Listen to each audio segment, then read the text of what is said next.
The day a homeowners association thinks it can hand itself a key to my family's ranch is the day hell freezes over, and I don't mean hell, Michigan. I came home after 8 years of trying to forget who I used to be, only to find a steel gate sitting where my childhood dirt road used to start, a glossy sign bolted to it that read, Cedar Lake Estates, Private Community. Residents only. Like someone had slapped a brand new label on my life and decided that made it theirs. And then I looked past the gate across the water line where my dad taught me to fish, and I counted them. 1, 2, 3, 27 houses, all sitting on land my family had owned longer than most of those people had been alive. I didn't even know how to breathe at first. I just sat there in my truck, hands locked on the steering wheel, staring at a gate that had no right to exist, listening to the engine idle like it was the only thing in the world that still made sense. I hadn't planned on coming back. Not really. I told myself I was done with that place, done with the ghosts, done with the way every tree and fence post carried a memory that hit like a bruise. But my ranch manager, Luis Moreno, the man who kept that land running when my father died, had collapsed in the barn 2 weeks earlier. Heart attack. Gone before anybody could even find him. And when the lawyer called and said, Ethan, you need to come sign papers. You need to figure out what you want to do with the property. I figured I'd fly in, handle it, fly out. Simple, clean, no drama. That was the plan. I should have known life doesn't respect plans. I stepped out of the truck, and the first thing I smelled wasn't cedar or lake water or old hay like I expected. It was fresh asphalt, fresh paint, sprinkler-fed grass. A man in a security uniform appeared from a little booth like he'd been waiting for me. He didn't look scared. He looked bored. "Can I help you?" he asked, that flat customer service tone people use when they're about to tell you no. "Yeah," I said. "Open the gate." He blinked like he thought he misheard. "Sir, this is a private community. Residents only." I felt my jaw tighten. "I'm not visiting. I own the land you're sitting on." He looked down at a clipboard, tapped a list, then looked back up with a smirk that said he'd been trained to treat this like a joke. "There's no ranch here, sir. This community was built in 2019. If you're lost, you can turn around." I didn't yell. I didn't pound the booth window. I just stared at him and realized something cold and ugly. Somebody had decided my father's death was an opportunity. Somebody had taken my absence and turned it into a weapon. I drove away because what else do you do when you're standing in front of insanity that's wearing a name tag and acting like it's normal? I looped around the perimeter roads following the fence lines I remembered, and the more I drove, the worse it got. The old wooden gate by the north pasture gone. The cattle guard my dad welded himself paved over. And down by the shoreline where our dock used to sit, there was a polished wooden pier with a shiny plaque, HOA members only, HOA members only, on my lake. I laughed once, sharp and humorless, because if I didn't laugh, I might have put my fist through my windshield.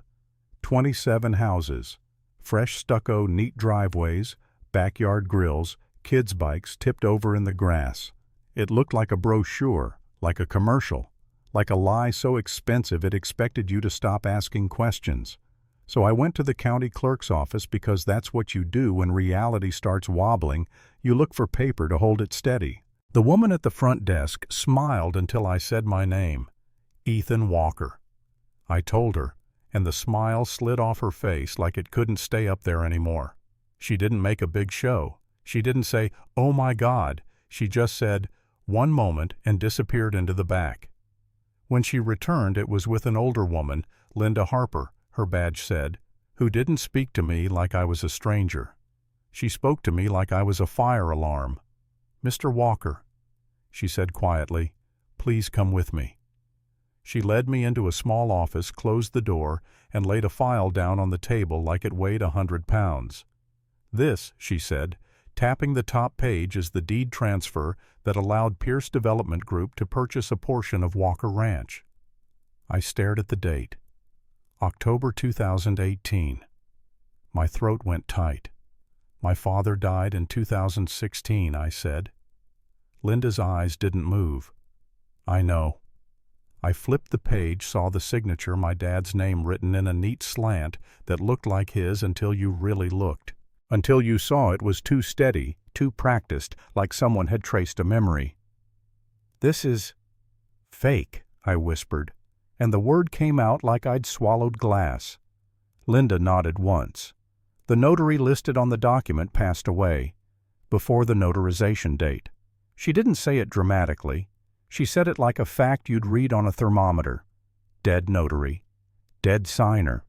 And somehow a developer got permits approvals. An HOA formed, construction rolled in, and 27 families moved onto my land like it was an open parking lot. I couldn't even process how many people had to look away for that to happen. I left the clerk's office with copies of everything Linda could legally give me and drove straight to the HOA office, which turned out to be a model home with fake flowers and a flag out front like it wanted to look wholesome enough to erase any suspicion.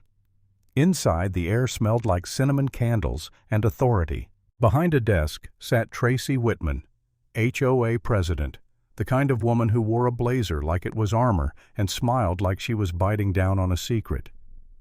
"Can I help you?"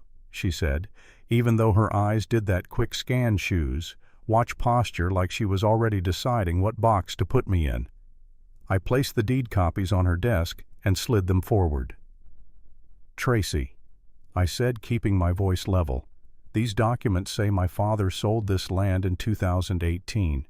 My father was dead. The notary was dead. So either I'm living in a ghost story, or your neighborhood was built on fraud." Her smile didn't change, not even a flicker. "I'm not qualified to evaluate legal documents," she said smoothly. "If you have concerns, you should speak to an attorney." "Oh, I will," I said. "But right now I'm asking you who approved this. Who gave you the right to put a gate on my road?"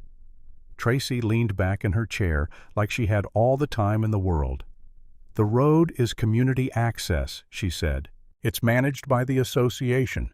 We have a responsibility to protect residents." From what I snapped, "The guy who owns the land." Tracy's eyes sharpened. "We don't respond well to threats here, Mr. Walker." Threats. The word hit me like a slap. "Threat?" I repeated, almost laughing. "You're sitting on stolen land and I'm the threat." She stood up then, because Karen types always stand when they want to end a conversation. "This meeting is over," she said, and she motioned toward the door like I was a delivery person who'd overstayed. I walked out with my hands shaking, not from fear, but from the realization that she wasn't the mastermind. She was the mask. HOA was the smiling shield they put up front, so the real people, Pierce Development, the lawyers, the money could stay behind it and act innocent. That night, I sat in a motel room with a cheap lamp and a stack of maps and paperwork spread across the bed like a crime scene. I called an attorney in town, Lauren Price, and when she answered and heard my story, there was a pause on the line. "You're telling me," she said slowly, "a developer claims to have bought part of your family ranch using a deed signed by a dead man, notarized by a dead notary, and built a gated community with an HOA on top of it." "That's exactly what I'm telling you," I said. "Either I'm insane or this county got played." "You're not insane," she said, "but you're going to need to be smart." I exhaled. "Tell me what I can do." Lauren asked for the parcel numbers. I read them off. She was quiet while she typed. Then she said, "Okay, here's something." "What?" "They didn't buy all of it," she said. "They bought a chunk." "But you still own the surrounding acreage." "Yeah," I said. So Lauren continued, "The only paved access road into Cedar Lake Estates runs across your remaining land." I sat up so fast the papers slid. "What I'm looking at, the plats," she said. "There's no recorded easement, no right-of-way. Unless there's something missing, their only way in and out is yours." My pulse thudded in my ears. "So I can block it," I whispered. Lauren didn't celebrate. She didn't say, "Go get 'em." She said, "Legally, you may be able to. But you need to understand what that means in real life. 27 families live there. If you close the road, you're not just punishing the developer, you're trapping residents." And that's the moment my anger faltered, because she was right. I pictured a kid missing school, a woman trying to get to a hospital, an ambulance stuck behind a locked gate because I needed revenge. I put my head in my hands and I felt something I hadn't expected: guilt. Not because I did anything wrong, but because I was being forced into a choice I never asked for. That night I stared at the ceiling and thought, maybe I should just sell. Maybe I should walk away again. Maybe my dad's land is gone and the fight will swallow whatever's left of me. I actually said it out loud in the dark. What if I'm wrong? It sounded pathetic. It sounded like surrender. And then I remembered my father, how he used to say, "Son, you don't have to be the biggest man in the room, but you do have to be the one who doesn't back down when you're right." I wasn't wrong. A dead man didn't sell his ranch. A dead notary didn't stamp paperwork. And if I walked away, I wouldn't be sparing innocent families. I'd be teaching Pierce development that stealing works as long as you steal from someone tired enough to quit. So at 4:30 the next morning, I met a crew at the edge of my property with a steel gate kit, a chain, and a sign that read, "Private property, no trespassing violators will be prosecuted." The men looked at me like they wanted to ask if I was sure. I didn't give them room. "Install it," I said. The sun was barely up when the first car pulled in and stopped dead. A woman in scrubs stepped out, stared at the new gate, then stared at me like I'd personally ruined her life. "What is this?" she demanded. "This is my land," I said, "and that road is not yours." "I live here," she snapped, pointing beyond the gate. "I have work. Open it." I swallowed hard. "Talk to your HOA," I said. "They'll explain why you're stuck." More cars came. Horns started. People yelled. Someone tried to drive around the side and got their tires caught in soft dirt. I could feel the pressure building like a storm front. And then, because life loves a dramatic entrance, Sheriff Dalton Reed rolled up in his cruiser, stepped out, and walked toward me with that slow, measured stride cops use when they want you to know they're calm, even if the crowd isn't. "Mr. Walker," he said, "we got calls." "I'm sure you did," I replied, and I handed him my deed and the survey map. He studied it jaw tight, then glanced at the gate, then at the mob behind him. "This is a civil matter," he said, finally loud enough for people to hear. The crowd exploded. Civil, someone shouted. "We can't leave. I have medication." "My kids." Sheriff Reed raised his hands. "I'm telling you what the law says. If you want access, restored, contact your HOA or your attorneys." It was like watching gasoline hit a flame. And right there in that chaos, Tracy Whitman appeared, heels clicking, phone already in her hand, face arranged into righteous outrage.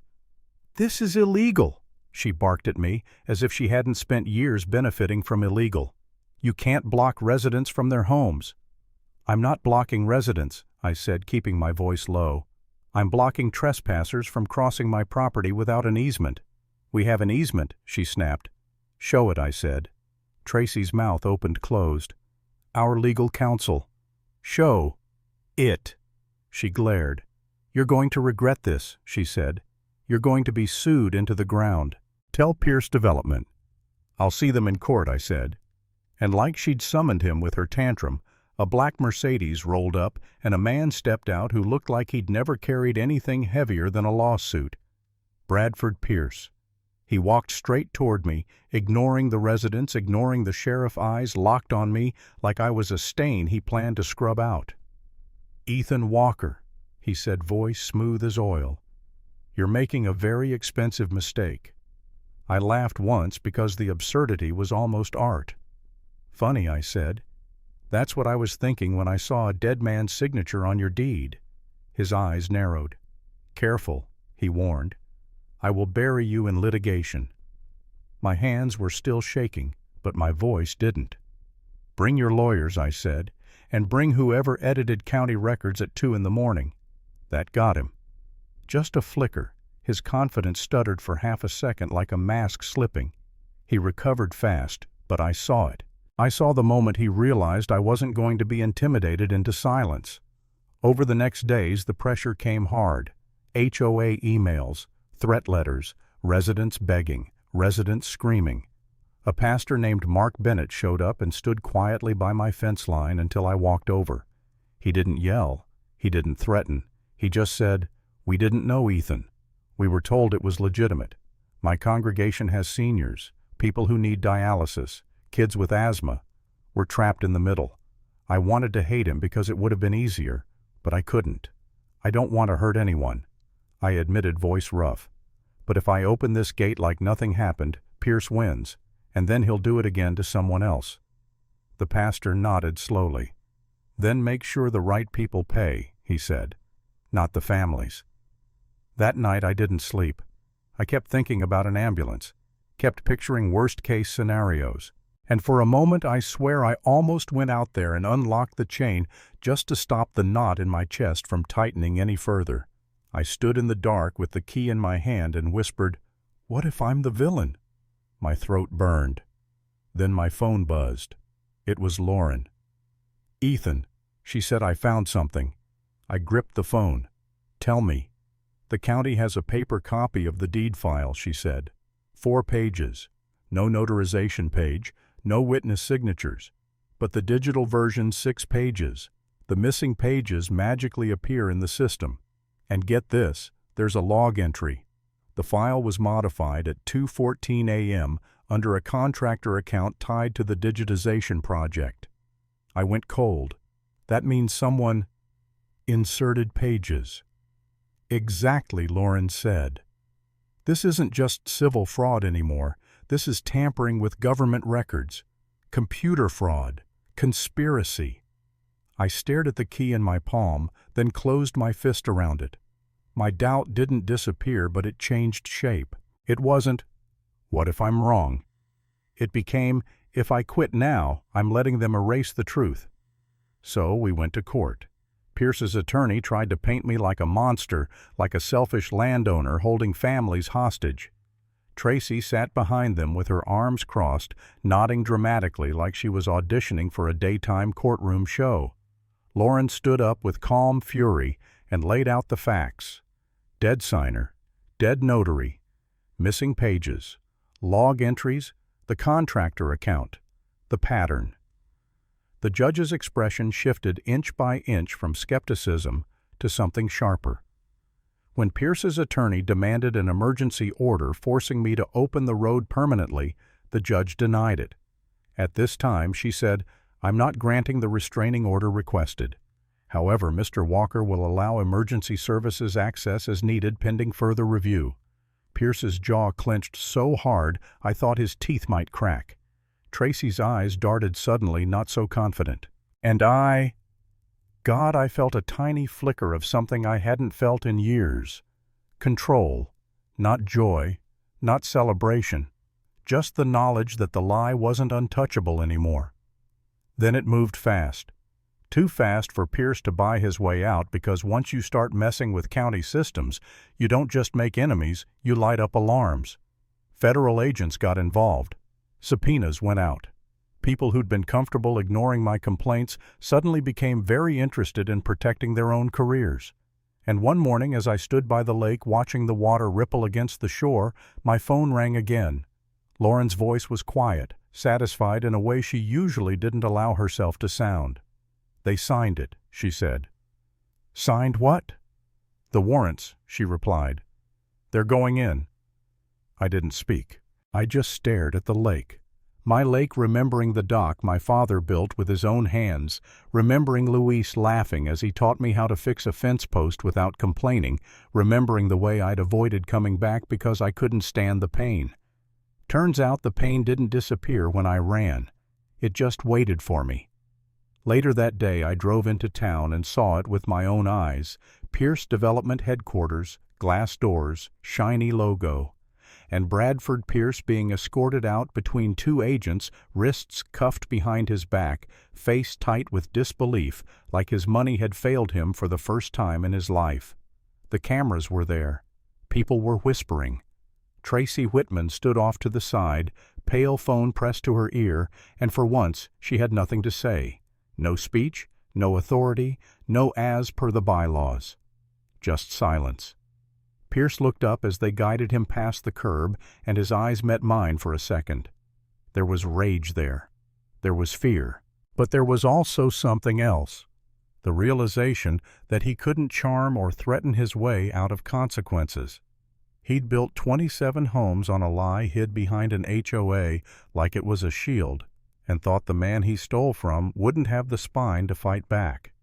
He was wrong. And the lesson is simple. If someone tries to steal your life with paperwork and smiles, don't just walk away. Make them prove it in the light where lies can't breathe.